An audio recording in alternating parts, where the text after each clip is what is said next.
Hello everyone and welcome to the first published but due to technical difficulties second recorded UK Game Report podcast. My name is Jack and I'm joined by my co-hosts Sam and George.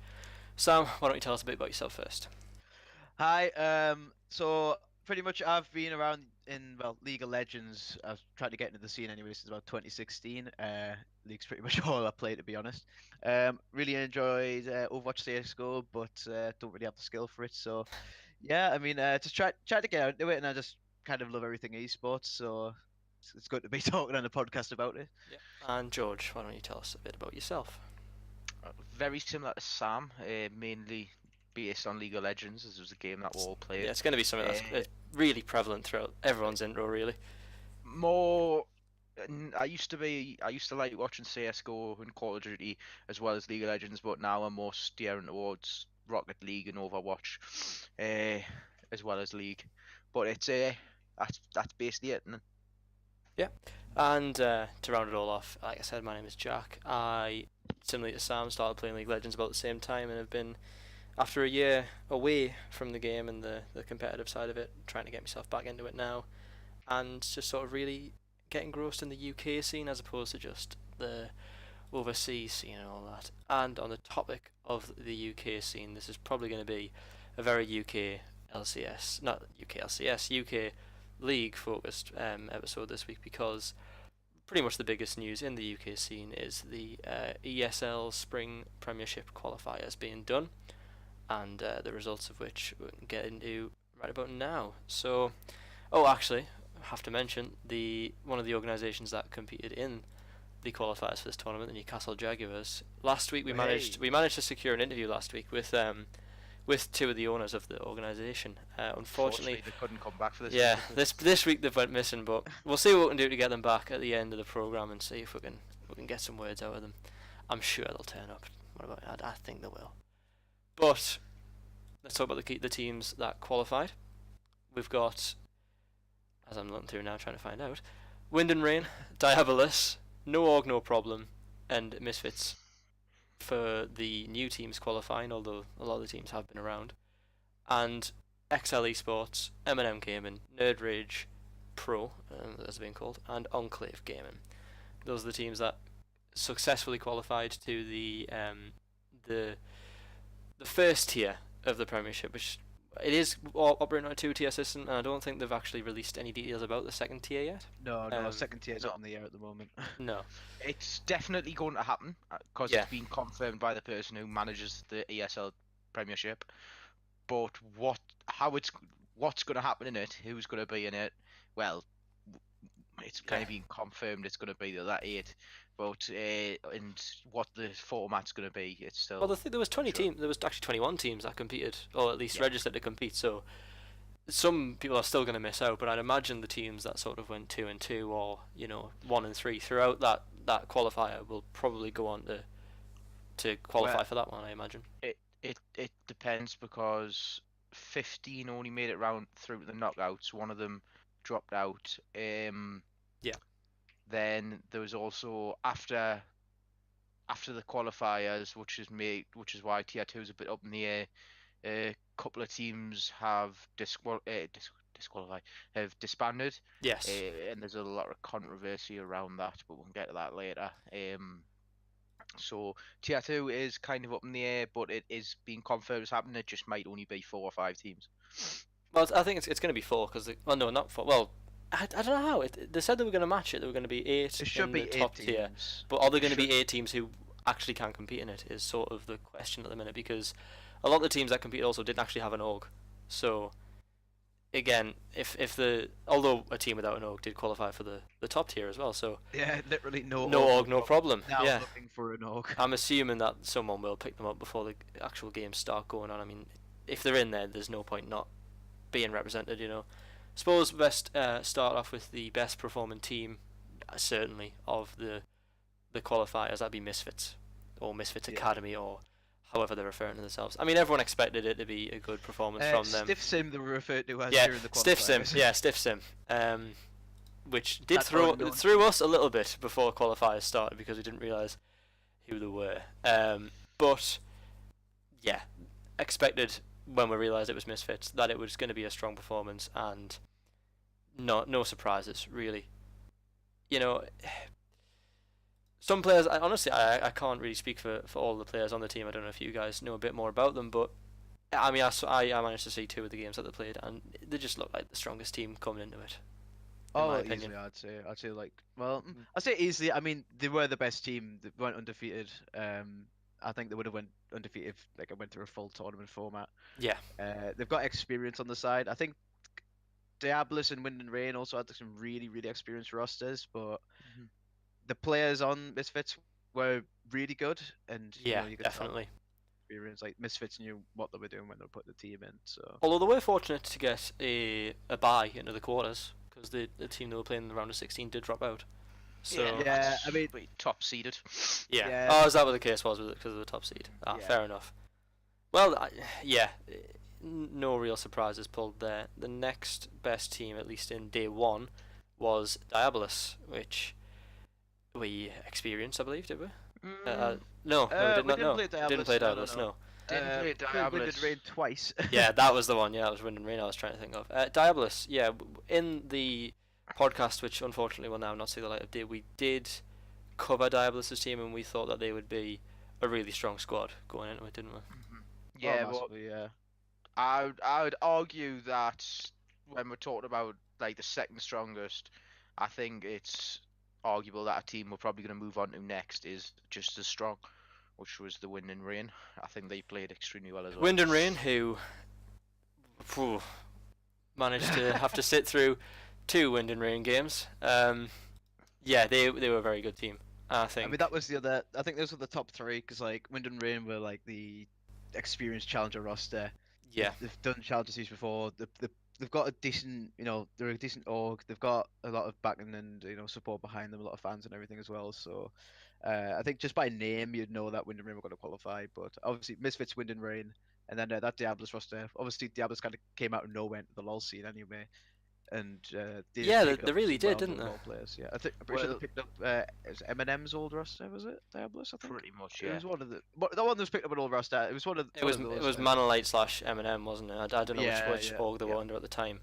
Manlight dominated when they were in, and Yeah. Eminem's always been around like top contenders. So I mean, we predicted them again in the Unseen Unheard podcast that we had a look at the roster and there was a lot of players on it like Larson and XD Smiley and stuff who we really did expect to do well and proven really. That's the Diabolus roster, sorry, not the Wind and Rain roster which we were trying to talk about. Wind and Rain, I haven't seen their roster even though I've watched them play.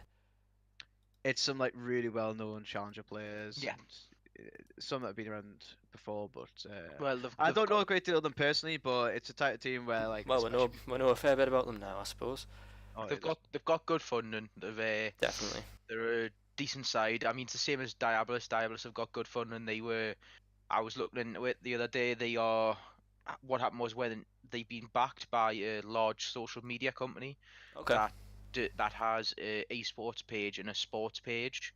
I can't remember the name of the company, and they're powered by them. So it's Diabolus powered by Razer or powered by dot. Basically, so they're kind of that's where they get all their funding, which is why they could put together such a strong roster. Then, if we're looking at just the day 1 results, the 2 teams, well, actually, quite a few teams did the 3-1. The next one that is on my list is Excel. Excel defending champions, obviously, and have secured qualification. I don't know if they will manage to defend the title though, with such strong newer orgs coming in. Like that. Yeah. I mean, you've got to look at Misfits and Diabolus and Wind and Rain, especially to try and knock them off. I would say, like we're saying, that's probably the strongest 3 teams going in. Well, I think that I mean the struggle just with the qualifiers. Let's be real. Excel, they went 3-1 on day 1. XL were fine. Yeah, well, there's a team that would definitely, I think, were disappointing in the qualifiers, which we'll get to, even though they did actually qualify for the tournament. I do think we may as well go on it now because there's not really much to say about XL other than they were expected to qualify and they did qualify and they want to defend the title and we don't think they're going to defend the title because there's a lot of strong competition. So far, yeah, the competition's really good this time. So a team sorry, go on, George. So it's XL who have the gaming house, isn't it? Yeah. Yes. Well, they had a house to scrim with, and the kind of the controversy around that isn't it? The XL have brought in lots of Well, it was the foreign import players. league, is what people were referring to, Yeah. wasn't it? Yeah. So I mean, they. I mean, it's they it's lost all their under the rules though. support. They weren't doing anything Yeah. that was against the rules. But for grassroots British esports, It's it a bit doesn't bit look too janky. Yeah. One team, like I say, that I think was really disappointing on the day, despite actually managing to qualify, was Nerd Rage. They went 2-2 in day one, still qualified after I'm not too sure how actually, through the losers bracket and then through Yeah, it was the with the rest of losers it. bracket. Yeah, qualified through the losers bracket. So, I mean, to go 2-2 on the first day is the team that they had. I don't think that was a good result at all. I mean, it Yeah. wasn't a good result obviously, but we were talking about the team, and we thought that they had a good jungler in Koth and a good top laner, a good AD carry, sorry, in Jack Amaga, and they're still, and Manimal as the manager. We thought, that's a good team going into it, but they didn't really perform. I think it might have been maybe a change in mid laner. They were going to be going with Sphoronis, and they had someone called Diva play actually. But to go 2-2, I think with that roster, I think is quite disappointing. I think, especially when we're considering the stacked talent that was in this time, I can't remember who exactly they played against, but if it was against, some of the harder organizations, like, say they played Diablos and say they played like Wind and Rain, then it's understandable as to why they go 2-2. Yeah. I know that they did cut it quite close, and I did expect a little bit better of the roster, but when you look at the players compared to the likes of the top teams, I think 2-2's an alright result for them to get, but could have been worse for them. I mean, they got it there in the end. That's all that really matters. They still managed to qualify. A lot of organisations going 2-2 didn't qualify. At the likes of Feeling Gaming, the Irish organisation, I believe, is that correct? Yes. And everyone's favourite, the Newcastle Jaguars, going 2-2 on the first day. Didn't do too well. It was, well, I don't think that's a bad first. Obviously, even though the tagline for this website is unbiased, probably a bit biased towards coverage of Newcastle Jaguars, but I don't think for a new organisation, strictly speaking, that 2-2 on the first attempt is a bad result, really. I think when teams like Nerd Rage are also getting a 2-2, although maybe, yeah, they are securing qualification, they're still getting a 2-2, and I think for a newer organisation to manage that is, I would say, not a bad result at all. I mean, let's be real. We're mentioned now. We may as well talk about the roster as well compared to like Nerd Rage. Newcastle Jaguars brought in what was meant to be considered a very good bot lane. Yeah. For those qualifiers, when we say brought it, that was subbed in, and other teams done it. Was it Eminem who brought in Impaler? Yes. They did. Yeah, Impaler, former LCS player, obviously. Yes. So I mean, going 2-2, it should have been 3-1. Do you think? Should have been, yeah. No, I disagree completely here, because when you say it should have been 3-1, it would have taken a game of Feeling Gaming, and then after that, it would have been placed against a high seed, so it wouldn't have been. Yeah. Sorry, I never thought about that. Yeah. So it was what one game was to, but it was a good result, bloody good result. I suppose that is one of the perils of the qualification system that is being used. In that you are likely. Sorry, go on. We should definitely talk about Eminem though, because they were another team that really didn't live up to expectations. 2-2. Also, the dreaded Desmond 2-2. After they brought in Impaler, we were expecting like at least a 3-1. Not too sure what happened with Eminem, but obviously I only managed to catch the end of one of the games actually, but Impaler I was really unimpressed. Yeah, with Impaler, I thought he was really. I think it was just introducing. I don't know how soon they introduced Impaler. I know a lot of teams are bringing in some pretty good players kind of last second to try and secure the spot. Impaler being the best of all of them though, you'd have to assume that he would be the strongest introduced player. The most experience. Definitely, competitive experience certainly, maybe not actual play time, but yeah. As a player who's played at what is technically speaking the highest level of competition, basically for that not on an international stage at least. If you're thinking like football clubs at a club level in the ULCS, you've got to think that a player's going to manage to come into an organisation, and I mean, I'm not saying he's going to carry the team from being introduced like straight away, but you'd hope for a 3-1 at the very least, especially with a player of that quality coming in. Definitely, I think that was a big concern. We were actually tied with Eminem coming into the close qualifiers. Obviously, we didn't expect to Yeah. match Eminem if we did play them, but we were expecting them to be a bit higher up the table with the roster that they had. But no, I think at the end of the day, that was just kind of like maybe they just had a bit of a rocky start trying to like mesh with Impala. Maybe it was a bit different. That's one of the things as well. We don't know when he was introduced, do we? He might not have been not training, but scrimming with them for very long. He could have just been an on the day sort of thing. Well, so, it was a shock. It was a kind of a shock on the day, especially when most. Yeah, I don't think anyone was expecting it. No. So a couple of other teams to pick up on: Drulio and the gang, which I don't know anything about. No, I'm not gonna lie. I think the best team to go to next would be Noog, no problem, because they did qualify. Oh yeah, we haven't really discussed them other than the fact that they don't have an Noog. That's true. We did talk. They did have Matt EU Twisted Fate, AD carries like challenger now. Yeah, he used to play mid. He actually played with our team for a bit, mid lane, like a couple of seasons ago, I think. Yeah.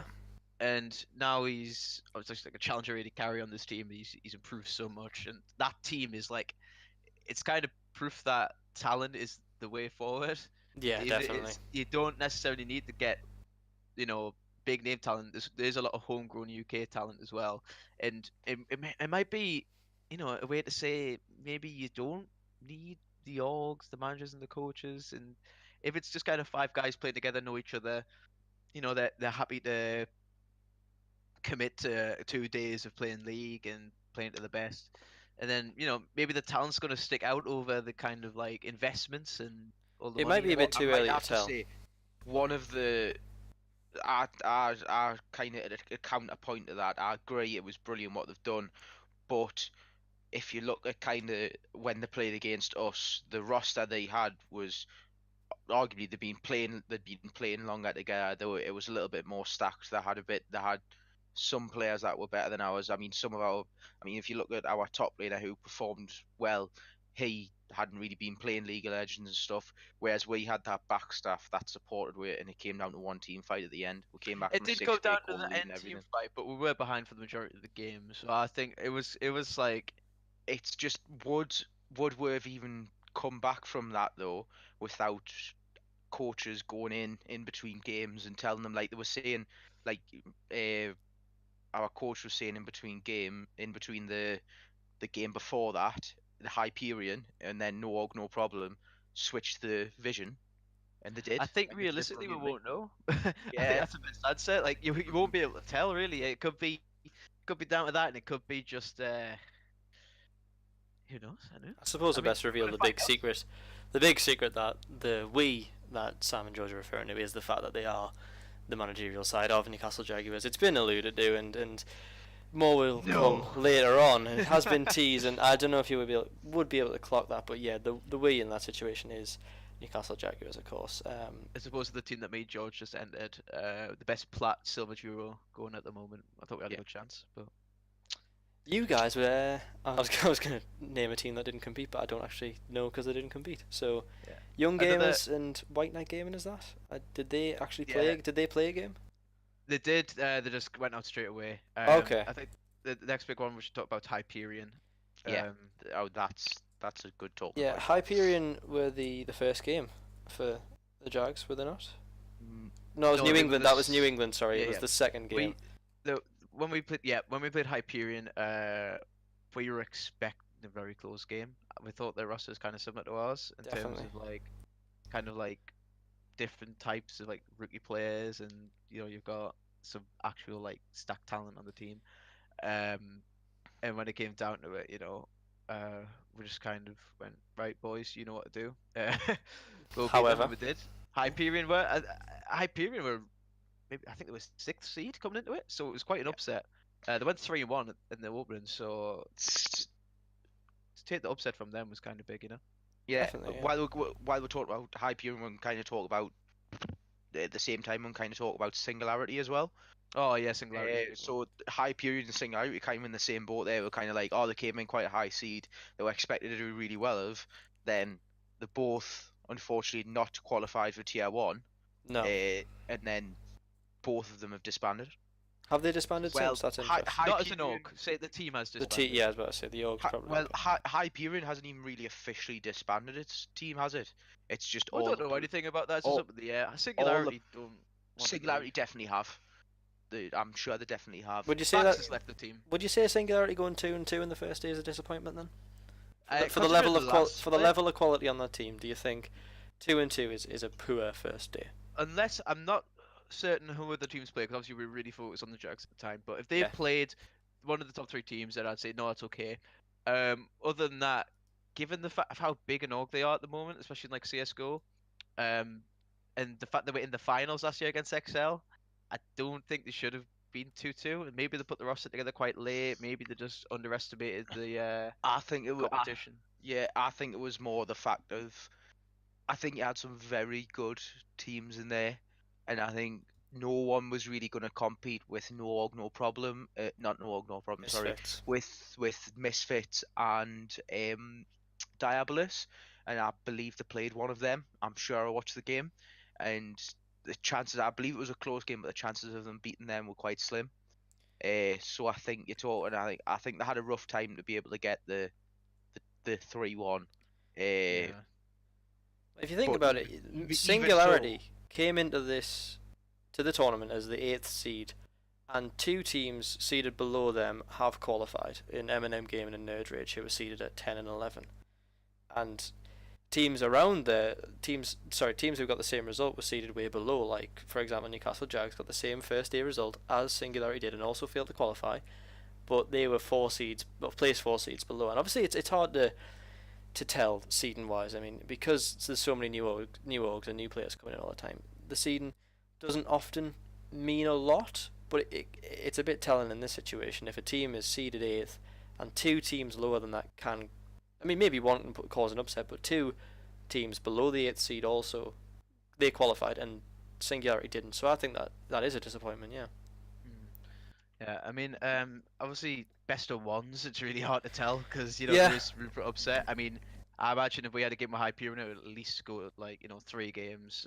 I doubt would clean 2 of them. No. So I think when it's best of one like that, there is room for upset, and that's kind of it's a good thing about qualifiers because obviously new teams get the opportunity. If you're like a big org though, and you're going against someone else upset potential, it's really scary. Like what Singularity did. Yeah. Unless you're going to invest everything into your team, you're more than likely.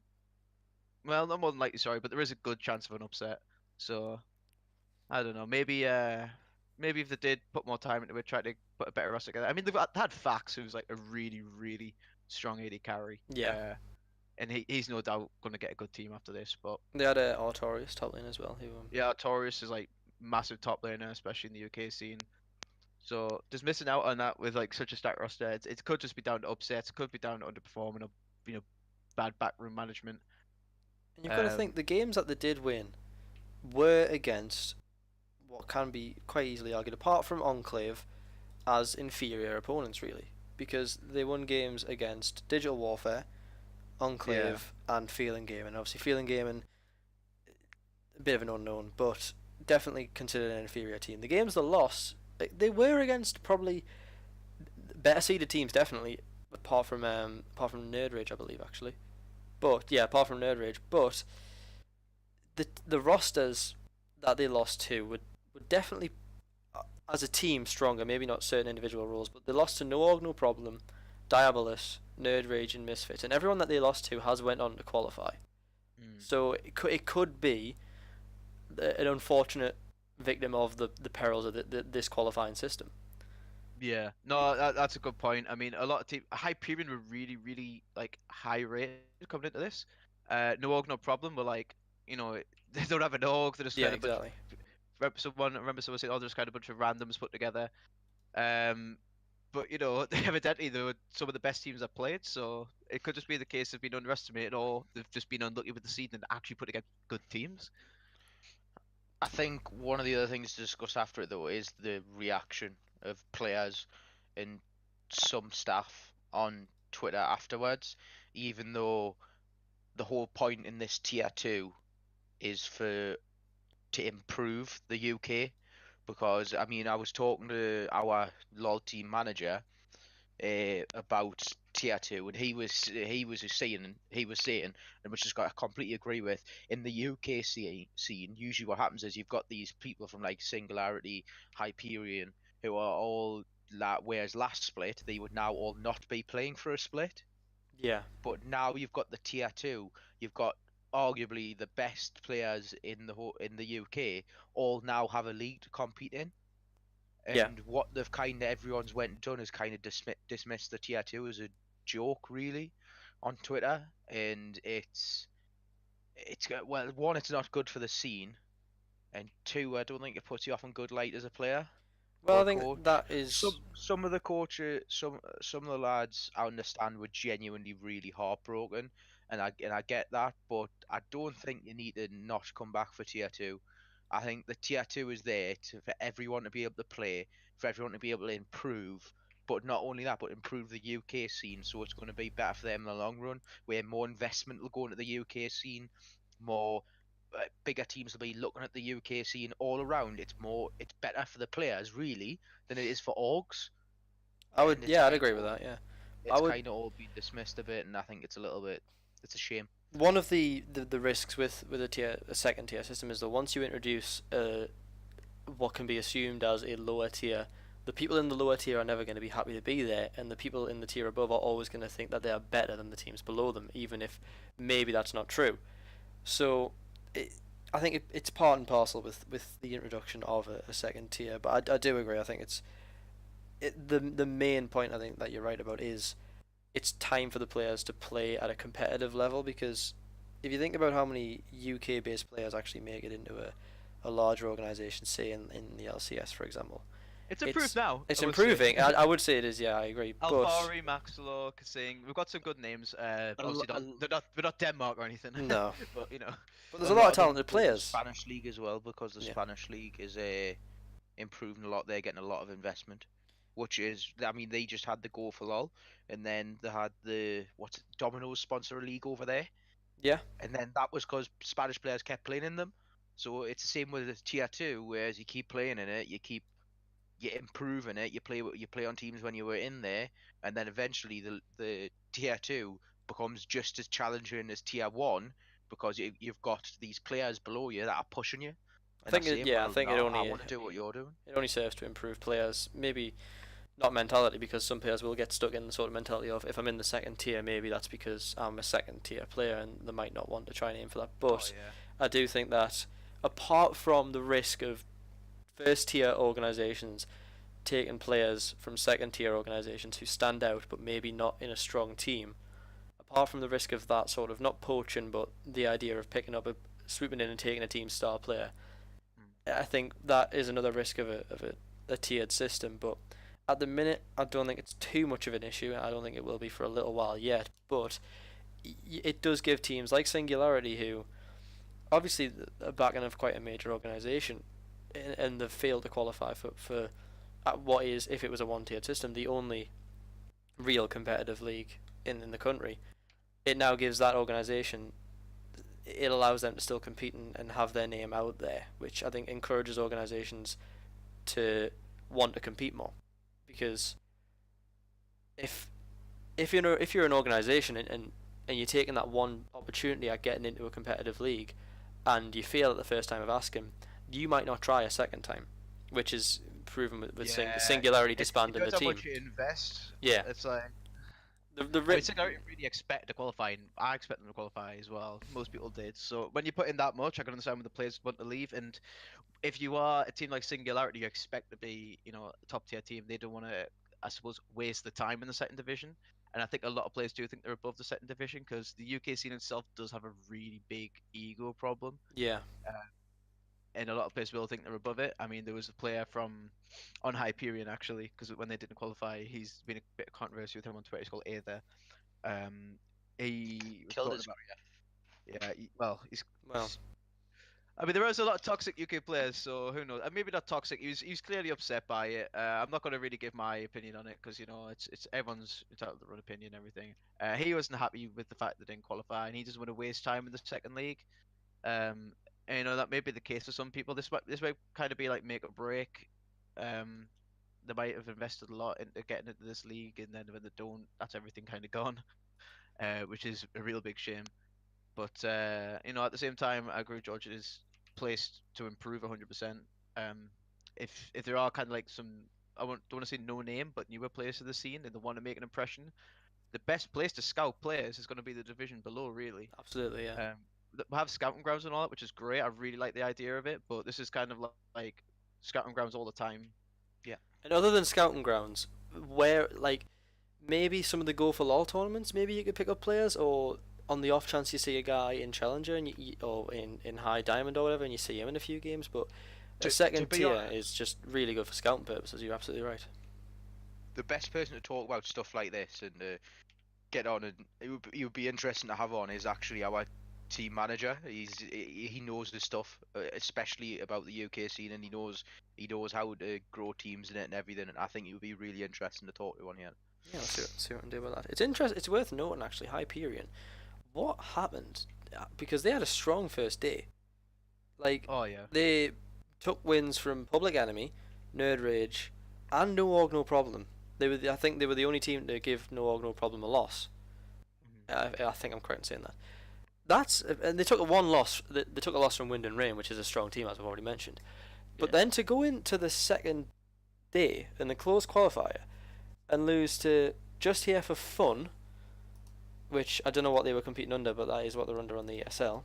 They lost to Just Here for Fun. They lost to Just Here for Fun, Oh, and yes, they I remember, lost to the Jags. So yeah, we were actually preparing at the time, like to play against Just Here for Fun. Like we were like certain. Yeah. Obviously, given the performance that Hyperion had in the first day, you just expect So that to be it was- a walk-on win, don't you? big surprise to us. You know what I mean? Like, but And I it was know, they had a very close game as well. It finished with 14 kills to Just Here. So 14 kills to Hyperion and 13 to Just Here for Fun.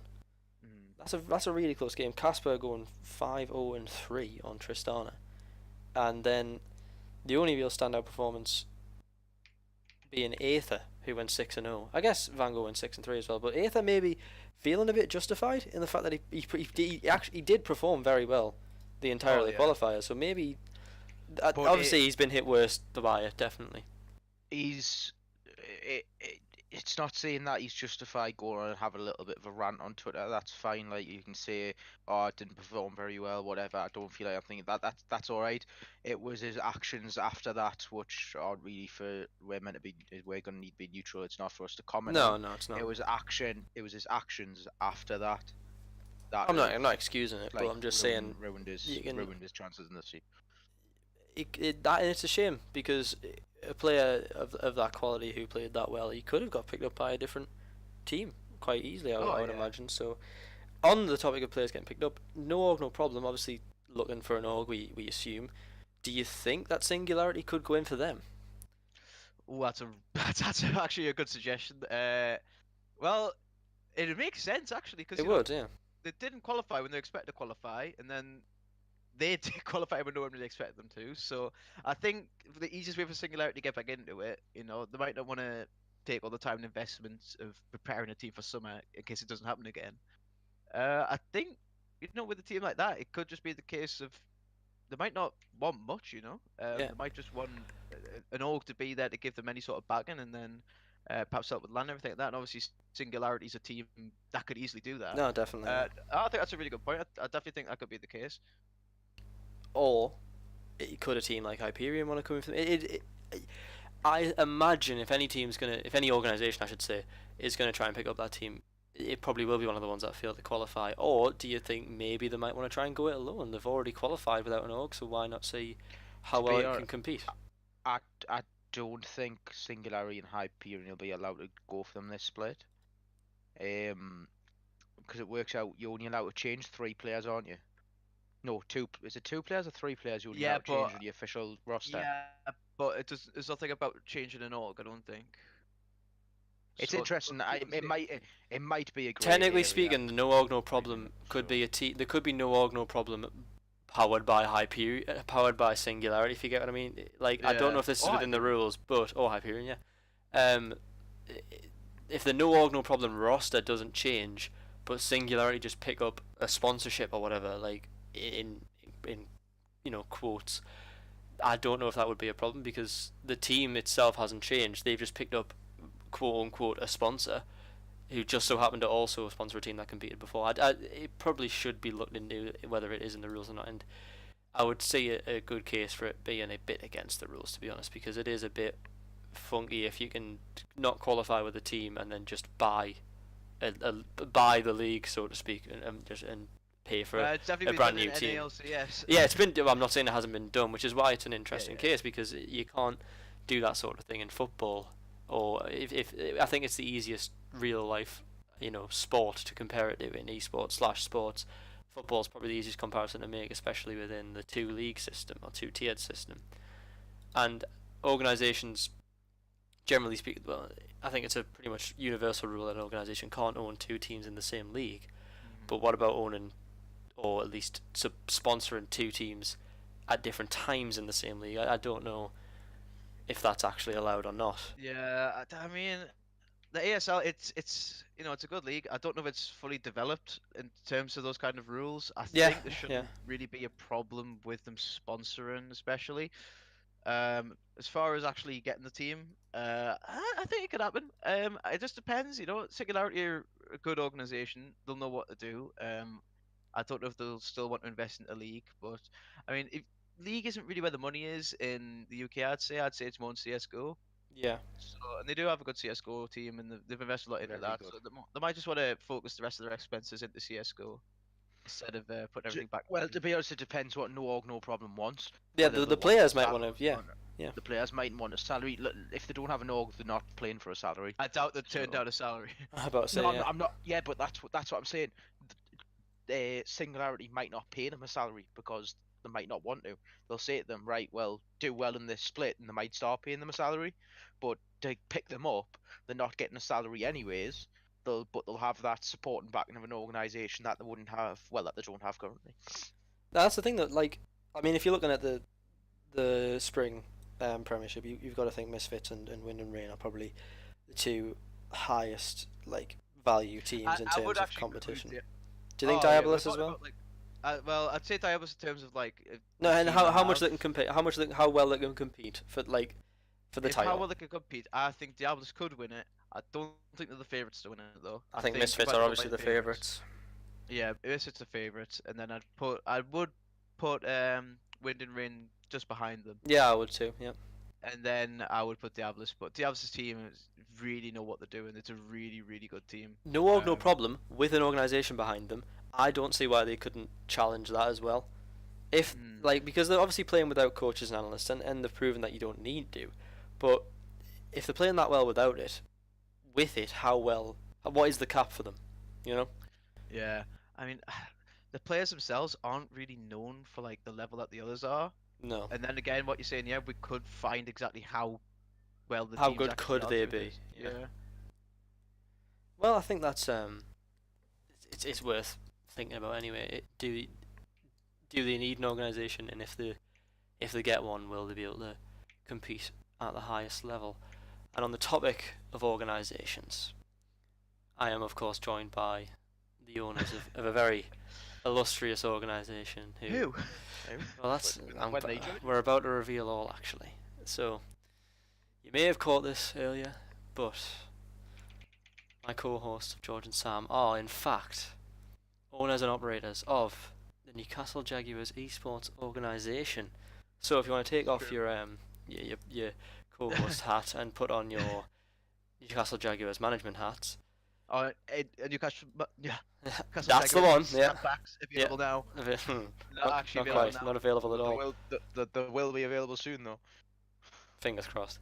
Fingers crossed. Yeah, let's talk about the Jags and talk about the organisation and everything to do with the previous years of the organisation and the future and the competition just gone. So start it where it began, and Sam, why don't you tell us a bit about why you wanted to make the organisation, and George of course, but I'm directing So at the Sam. main reason we wanted to make the organization, we came back from Worlds, and we were like, right, we love esports. That's it. We want to make a team. This is what I want to do every day of my life. You know what I mean? Like, this is just what I love. And George felt exactly the same. I'm sure you felt exactly the same Oh yeah, absolutely. on that train with us. So Yeah. yeah, it's just at the time it was kind of like, oh, it's a nice idea. And then I think when we got back, it was like, screw it, we'll just do it. We're just gonna do it. We're just gonna get a team. And the team came about us. He wanted more of sports roots with the team. That's why I went with the Jaguars and the hometown name. And from there, it was just kind of like, right, let's go, let's get a League of Legends roster, let's start competing. It's we probably didn't know worth much, but noting that the first roster did actually include us, which it was did, yeah, the very first. possibly very naive of us to think, but Yeah, that was just a placeholder at the time, isn't it? Really. yeah, 'Cause, like, definitely. we did have a pretty stacked roster to begin with. Like, we had Inax. I mean, obviously at the time he wasn't, the player that he is now. But Still a cracking player though he was, oh yeah, easily. Even at the time, he had so much potential, as he's proven. as he's proven exactly in that league. So, I, I think it was just starting up. It's just been a great experience for the whole thing. Like, we've learned so much. We've been from the very start, and now obviously competing in the ESL isn't the biggest like achievement, but as far as the UK org goes, it's from no funding. I think it's been pretty good. So that's how it And started, and this is where we're kind of at currently. We've got a new roster. It's doing pretty well. We're starting to make a name for ourselves, and then we just want to expand from here, I think. yeah, I mean, the ESL is kind of the starting point. It's everyone starts somewhere, and we've kind of got this. Obviously, we spoke to some very good backs, like some very good staff.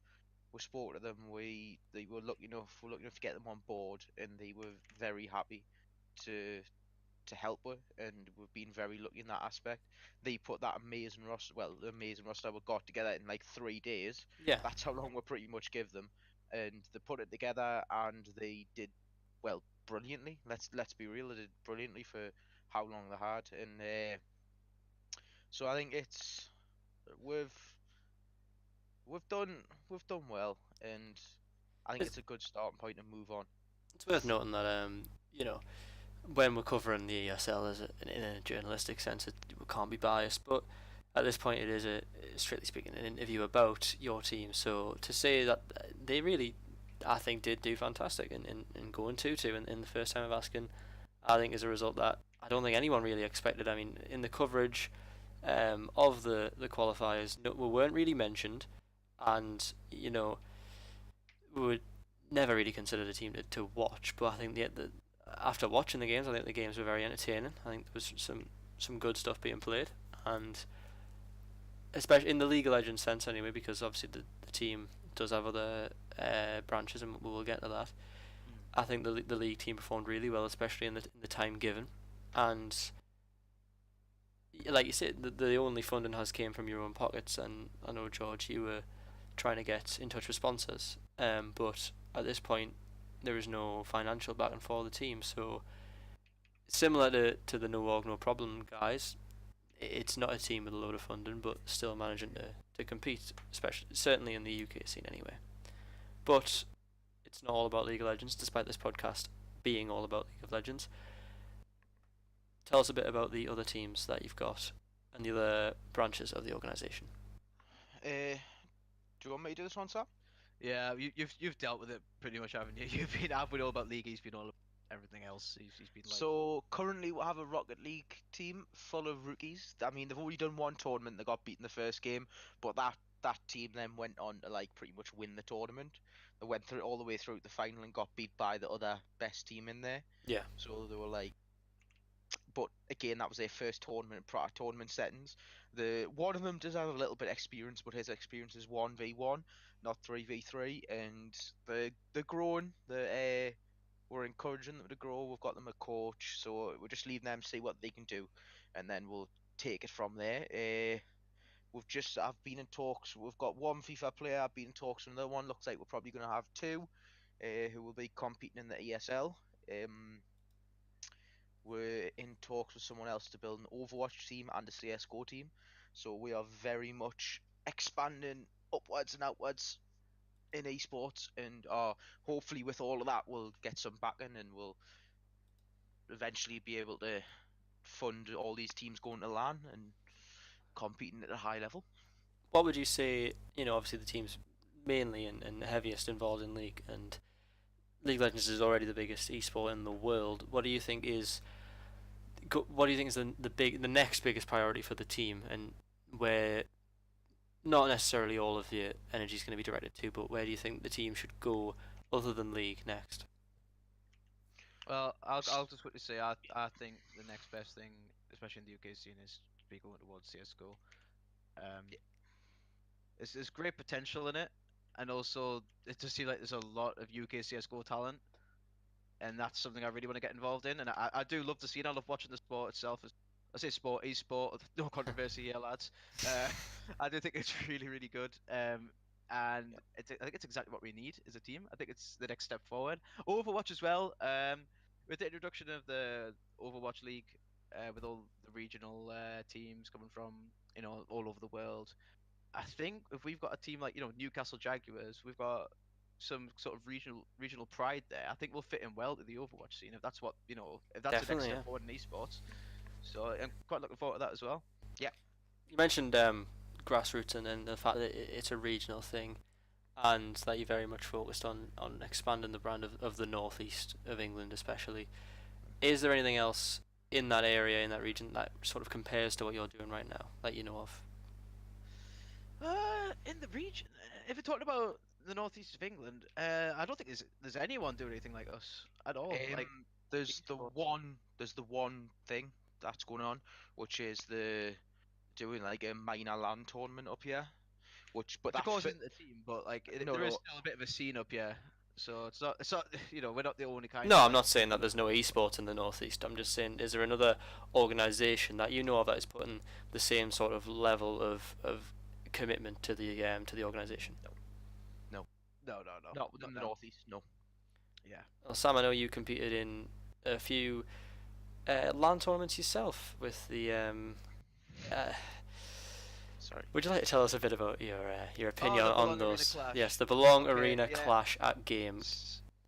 Yeah, so obviously that's like it's a good idea for people who kind of want to break out into esports. It wasn't very good for us No. because it didn't. Well, it's just kind of like no one really turned up on our first day.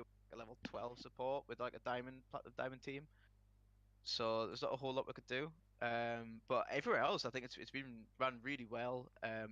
It's a good LAN's sort of becoming the norm now. Yeah, it is. Yeah, It's not just kind of thing like originally LAN were like, oh, it's just a bunch of geeks sitting down on computers and all this. It's becoming more than just people gaming now. Like you think about Insomnia, they've got is it Bingo Rave, kind of like Bongo's Bingo? It is a bit. Yeah, Catching on. yeah. Yeah, so there's so much to it now, and I think it's that thing where everyone can get involved. So, with LANs especially, I think they're a great way to kind of expand the UK scene, especially. Obviously, I really like the idea, and then hopefully there will be some sort of league event announced for Insomnia, and we'll Yeah. go in there as well. you've competed at LAN events, strictly speaking, as a player. Are you more excited about going in it as a manager? Oh, I think, yeah. I'm not gonna speak for George yet, but I think I am. Like, I feel like I think there's more on the line, and at the same time, it's more stressful. Like, it's not just like you're part of the team. It's like this is your team. Like, you think of Rick Fox and think about how Yeah. excited Rick Fox gets over like his team playing. Like, that's what we're gonna be like. Like, even when we were beating Hyperion, like me and George were both standing out of our chairs, screaming, like celebrating and all this. Like this before the game was even over. This is like taking a minion. Like it's so much more exciting when you're like out of the zone a bit, and like it goes back to that kind of watching the best play at Worlds when we went to go see them. It's really reminiscent of that, and it's a really unique feeling.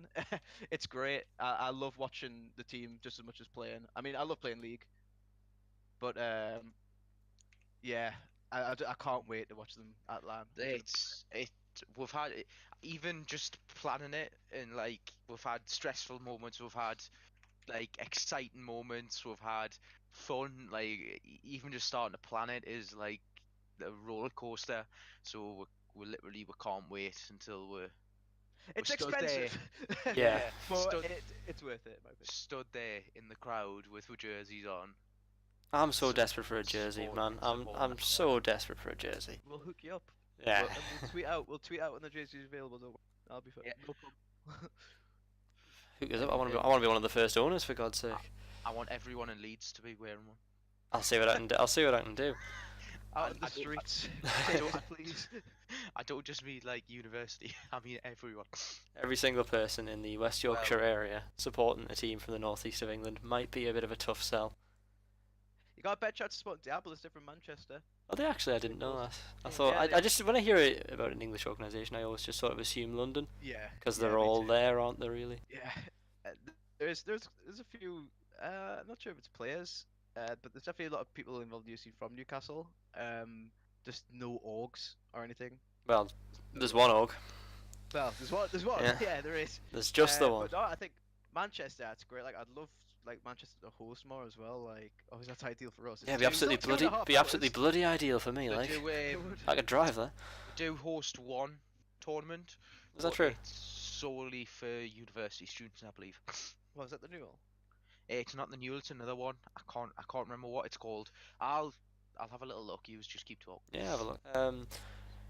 Mentioned, going to LAN, and obviously with Insomnia coming up, it's arguably, well, it is the biggest LAN in the UK, and you've looked into competing at Insomnia. Do you think it's likely that you're going to manage to get the team to go?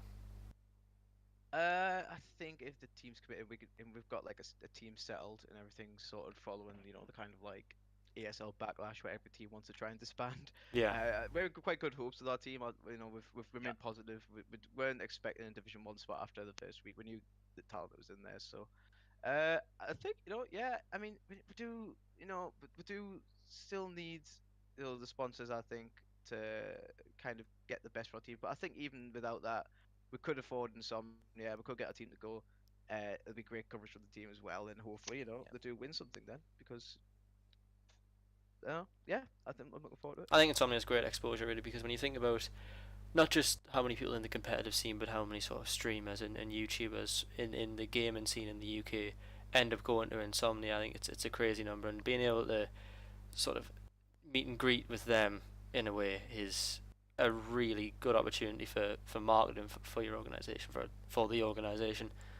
And I'll completely agree. I think Insomnia is the way to go, really, in terms of the next step in making an organisation a bigger one. And the likes of teams that are competing in the ESL, you've got to imagine that quite a lot of them will be competing there with the likes of Misfits. It's like UK esports standard going to LAN. Like, it's a chance for everyone, as well as playing it, is like one of the biggest like social events as well. Yeah, it's absolutely huge in terms of like UK esports, and a lot of people without teams or anything like that, they're straight there. Yeah. I mean, me and George were discussing before, when we were kind of like in like a bit of a dark zone with the team, we didn't know what to do. We were like, right, just want to go to Insomnia anyway. And we were Just both go to watch, yeah.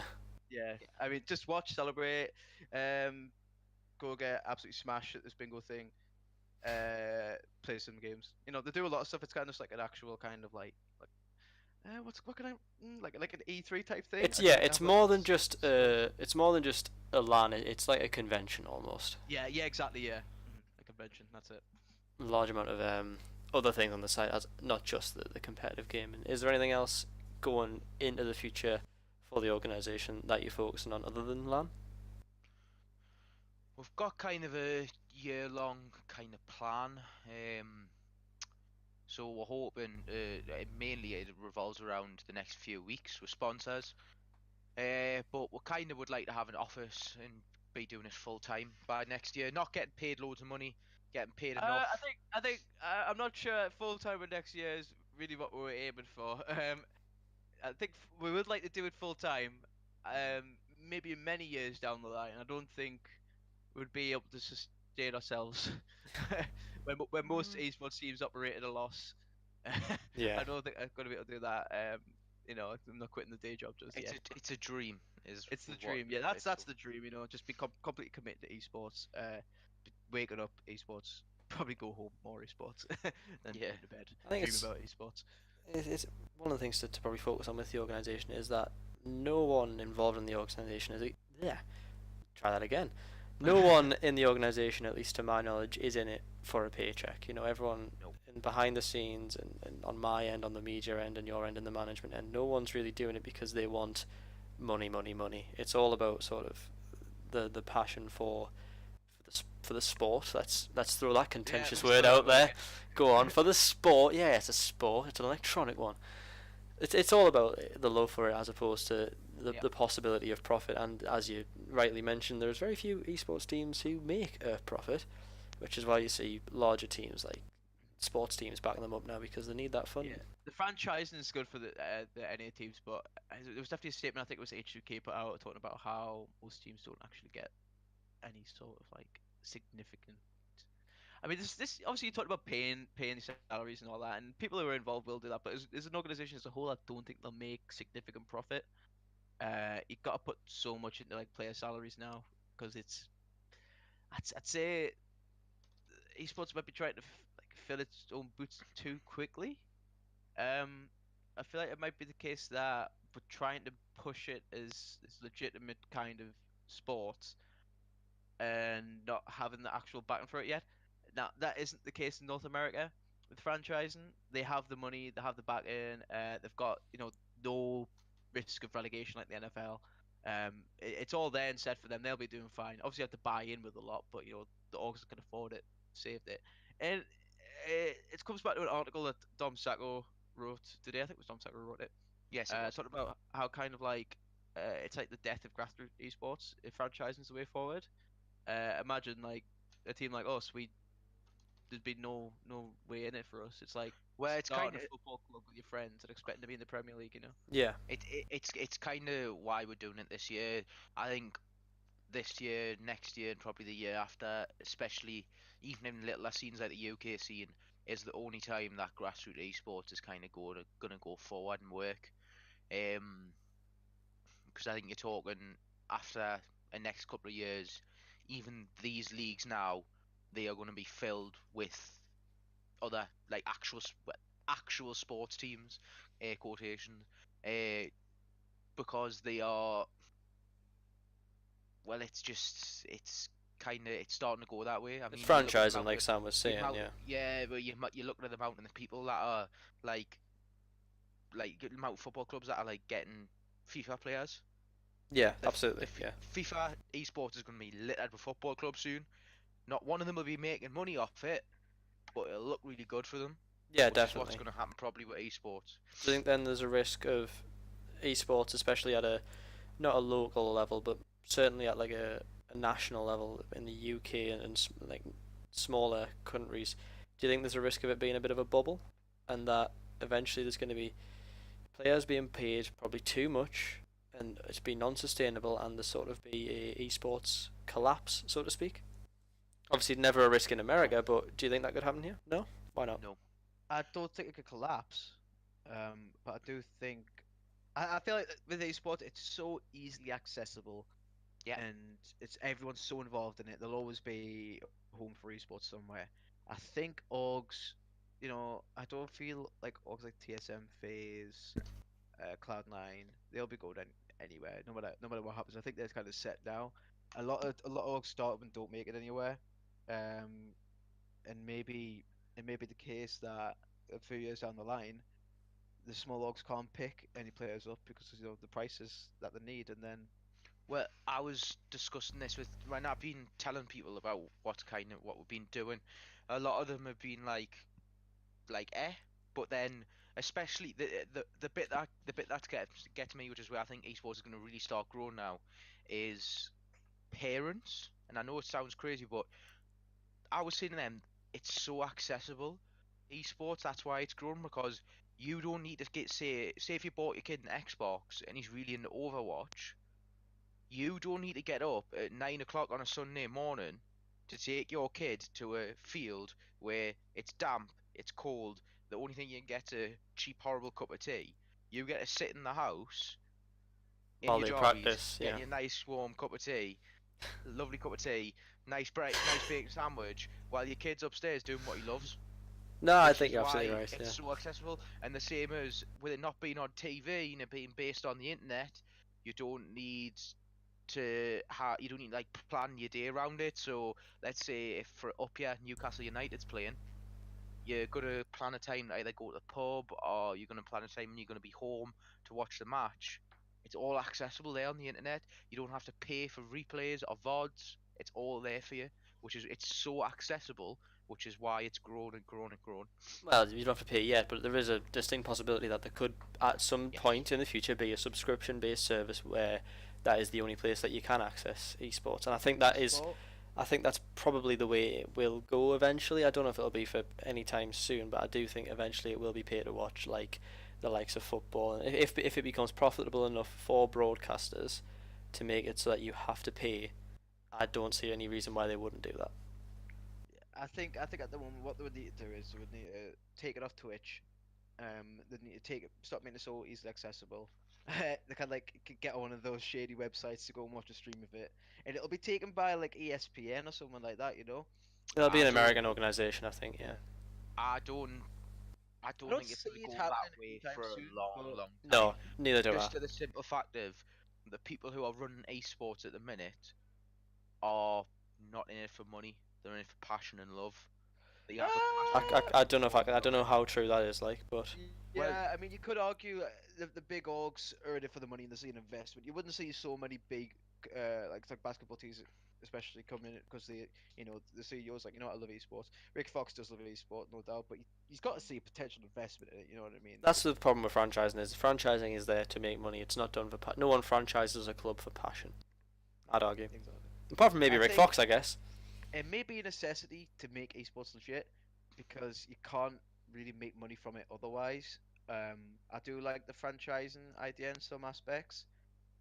It's just that I think as it grows, it will be more profitable, and we'll see where it goes from there. But at the moment, I think franchising might be a necessary evil to keep keep it growing. You know what I mean? I don't think it's good for grassroots, like I said. finding that balance, isn't it? Yeah, there needs to be room for grassroots. There needs to be room for up. I mean, players won't have much of a problem, but other orgs, that's Saying different. that though, I was discussing um with the person who's going to be helping with building an Overwatch team. I was discussing with them last night. I was saying obviously the Overwatch League, and I was discussing obviously how you get into it, how because I was saying, oh, Newcastle Jaguars, very much like London Spitfire. It's regional, yeah. Yeah, so how I was discussing how would you get into it, how's it all the format and everything, and you were saying obviously it's a franchise, you buy into it, but you buy into a city, so that's why Cloud9 have got London Spitfire Yeah. because he bought the London team, like the London franchise of it. But then I was saying, well, is that not like killed Overwatch, like esports? And he was saying no because you have that level which is what everyone watches and everyone likes it and then get behind teams on that. But just below that, where players usually get recruited from or players will drop back into is there's continent levels, and those tournaments are doing really really well because of the Overwatch League, because Right. people are starting to watch them as well. So he's saying it's a contrast. It's you've got this big flashy one on top of like where all the orgs where C9, say if C9 have London Spitfire, TSM might get an Overwatch team that then competes at a national level in NA. Okay, yeah, I see. They will still be out there. They will still be the big TSM team we know. Just it'll be competing at a national level, and you'll have this big flashy league on top of it. So that Overwatch League's kind of done it right in a sense, and it's done Overwatch esports good apparently. So, and that's speaking from someone who's played Overwatch from pretty much day one. Yeah, fair enough. Well, I think we got away from ourselves a bit towards the end there and went away from an interview and more into a discussion about franchising and funding in esports. But I think that's as good a place as any to say goodbye. We've been going for just over an hour now, and yeah, it's been a heavily league focused episode, certainly, but that's not going to be the case every week. There's going to be a lot more to talk about, and we will join you again this time next week. So it's goodbye from me, and goodbye from your co hosts, I'd hope. Yep, Bye. thanks for having us on. Yeah. Yeah. Alright, and that'll be us for this week. I'll see you again next week.